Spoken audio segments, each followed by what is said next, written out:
மசாலா பூரி, பானிபூரி. அக்கா பானிபூரிக்கார போறாக்கா, வாக்கா பானிபூரி வாங்கலாம். நம்ம கிட்ட தான் காசே இல்லையடி. அக்கா அம்மா தான் 10 ரூபாய் டப்பாவில் வச்சுக்கிறேன், வாங்க அதை நம்ம எடுத்துடலாம். சரி பாப்பா. அக்கா அதை பாருக்கா, அந்த டப்பாவில் தான் அம்மா வச்சுக்கிறாங்க. 10 ரூபா.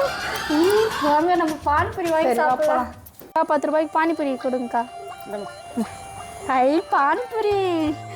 சீக்கிரமா சாப்பிட்றி, அண்ணா வந்துடும், அப்புறம் அம்மாண்டே சொல்லிட்டோம். சரிக்கா சரிக்கா. ஏய் என்ன பண்றீங்க? என்னது அது வாயில? ஒன்றும் இல்லைண்ணா. அதெல்லாம் பின்னாடி எதுவும் மறைச்சு. எதுவுமே இல்லைண்ணா பின்னாடி. ஏய் பானிபூரி 10 ரூபாய்க்கு வாங்கணும்ண்ணா. நான் உனக்கும் தரேன், அம்மாட்ட மட்டும் சொல்லாத. சரி கொடு.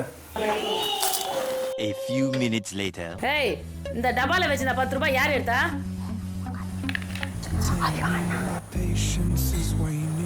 பானிபூரி 10 ரூபாய்.